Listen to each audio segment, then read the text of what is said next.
नमस्कार, मी जयंत लगडे. आपण पाहत आहात लोकसाम्राज्य न्यूज.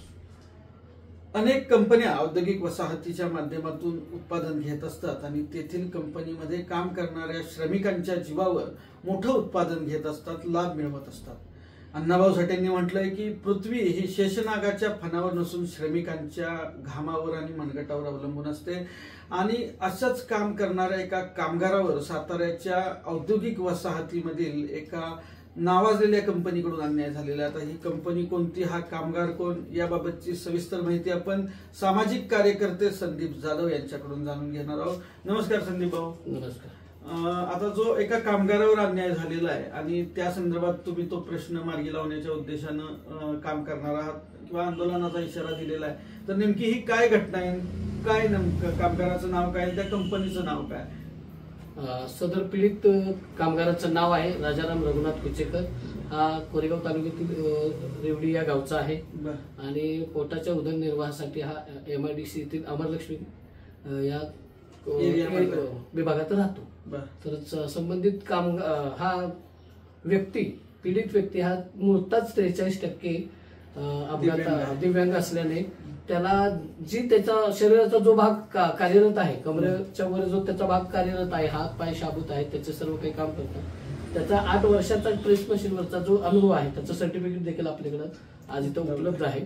तर त्या अनुषंगाने त्याला तिथं इबेनेझर प्रायव्हेट लिमिटेड मध्ये काम मिळालं. आशिष भोसले यांची ती कंपनी आहे. काय कंपनीचं नाव म्हटलं त्या? इबेनेझर प्रायव्हेट लिमिटेड. साताऱ्याच्या नवीन औद्योगिक वसाहतीतली ही कंपनी आहे आणि तिथं राजाराम रघुनाथ कुचेकर हा रेवडी तालुका कोरेगाव येथील कामगार प्रेस मशीनवर काम करणार आहे आणि अनेक वर्षांचा अनुभव आहे. त्या अनुभवाच्या बळावर त्यांना कंपनीनं काम दिलं. आशिष भोसले ह्या कंपनीचे चेअरमन मालक आहेत.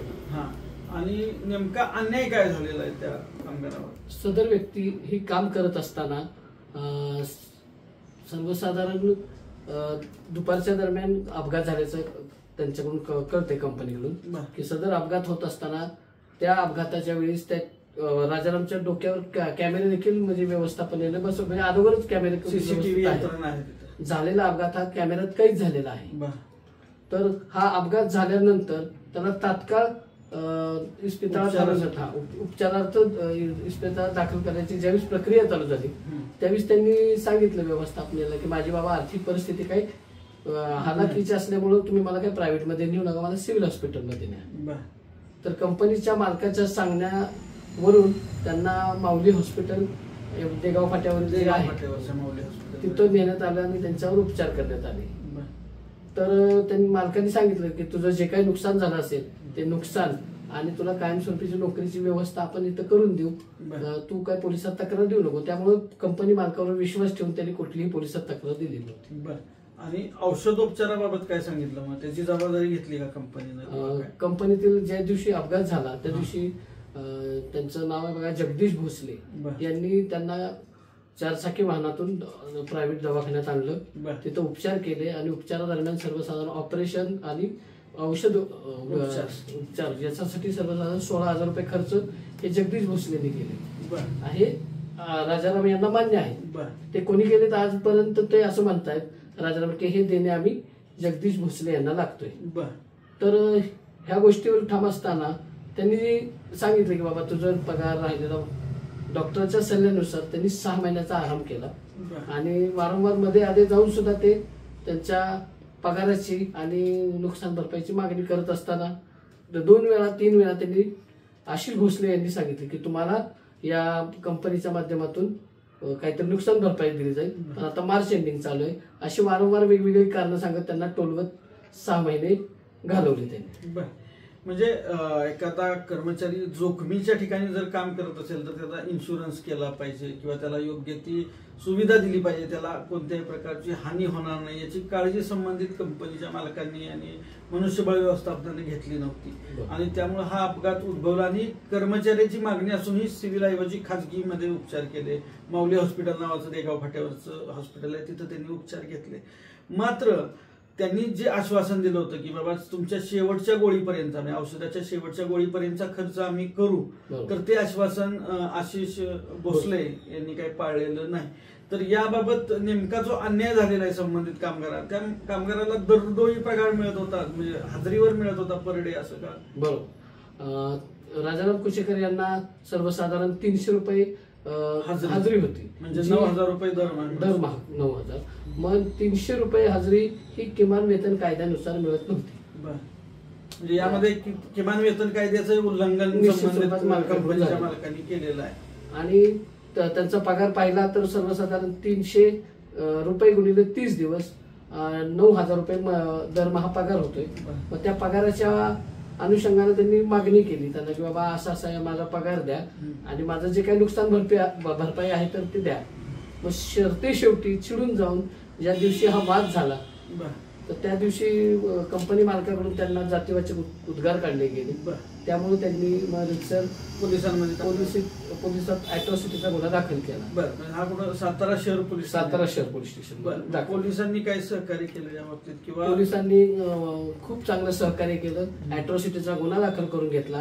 परंतु आपले आता ज्यांच्याविषयी आमची तक्रार आहे मस्के PI साहेब, त्यांनी या बाबतीत अत्यंत हुशारीने शिताफीने त्या मालकाला कसं असं वातावरण म्हणजे अॅट्रॉसिटीला कंडक्टर म्हणजे समोर पॅरलल चालणारा खंडणीचा गुन्हा त्यांनी आमच्या राजाराम कुचेकर या पीडित व्यक्तीवर केला.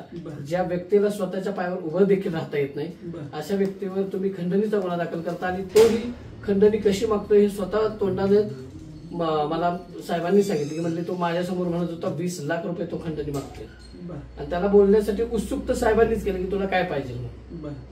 तर त्या बाबतीत त्यांनी बोलताना सुद्धा असं म्हटलंय की मला माझं नुकसान भरपाई द्याल ते घ्या. म्हणजे आकड्याच्या परिभाषेत बोललेलेच नाहीत हे राजाराम. तर त्याऐवजी पोलिसांनी असं बनाव केलाय की बाबा ह्यांनी 20 लाखाची खंडणी मागितली संबंधित कंपनी मालकाला.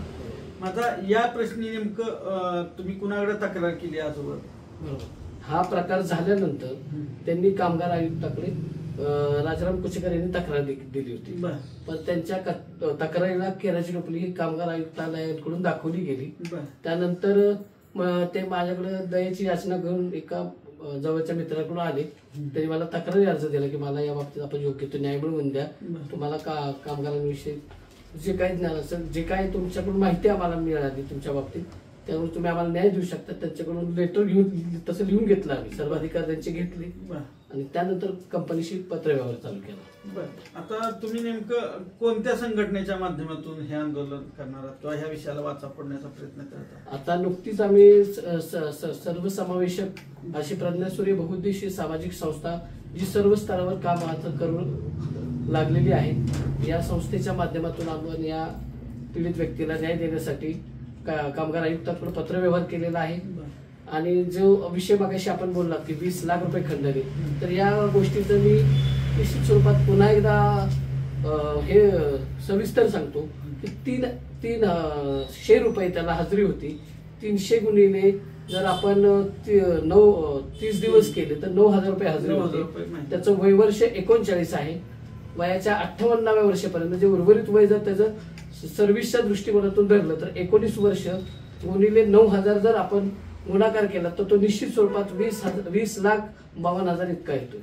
मग जर हे त्यांना साध्यच करायचं की बाबा त्यांनी 20 लाख मागितले तर मग नुकसान भरपाई मागत असताना त्याला खंडणीचं स्वरूप देणं हे त्या खुर्चीच्या तत्वात बसतं का मस्के साहेबांचा? हा एक मोठा पोलीस अधिकारी आणि कामगार आयुक्त हे तक्रारदाराच्या बाजूने नाहीत तर ते कारखानदारांच्या बाजूने नाही, असं नाही. पोलीस अधिकारी हे कारखानदाराच्या बाजूने उभे आहेत आणि कामगार आयुक्तातील कार्यालयात मी जसा संपर्क केलेला आहे, जसं त्यांच्याशी पत्रव्यवहार केलाय, तर कामगार आयुक्ताकडून आम्हाला भरपूर आशा आहे, सकारात्मक बाब आहे, त्यांच्याकडून आपल्याला योग्य तो प्रतिसाद मिळत आहे. आता कामगार आयुक्तालयाच्या माध्यमातून जे तुम्ही पुढे जाणार आहात या विषयाच्या संदर्भात, तर नेमकी काय दिशा असणार आहे? म्हणजे कामगार आयुक्तांनी तुम्हाला जे दिलेलं मार्गदर्शन आहे, तुमच्या वकिलांनी जे मार्गदर्शन केलेलं आहे, त्यानुसार नेमकी काय तुमची दिशा राहणार आहे? बरोबर. आमच्या संस्थेचे लिगल ऍडवायझर ऍडव्होकेट अमर शिर्के तसेच निकम साहेब ह्या दोन्ही अधिक वकिलांशी मी बोलून घेतलं. त्यांनी आम्हाला असाच सल्ला दिलेला आहे की कामगार आयुक्ताकडून जर तुम्ही गेलात तर निश्चित स्वरूपात आपल्याला योग्य तो त्याचा मोबदला आणि त्याची जी काही नुकसान भरपाई आहे हे मिळू शकते. कंपनीकडून आपण अधिकृतरित्या त्यांना द्यायला जाऊ. आता एका दिव्यांग कामगाराला न्याय मिळवून देण्यासाठी तुम्ही प्रयत्न करत आहात आणि याबाबत जर ठोस तुम्हाला प्रतिसाद मिळाला नाही तर तुम्ही स्वातंत्र्यदिनी नेमकं काय आंदोलन करणार?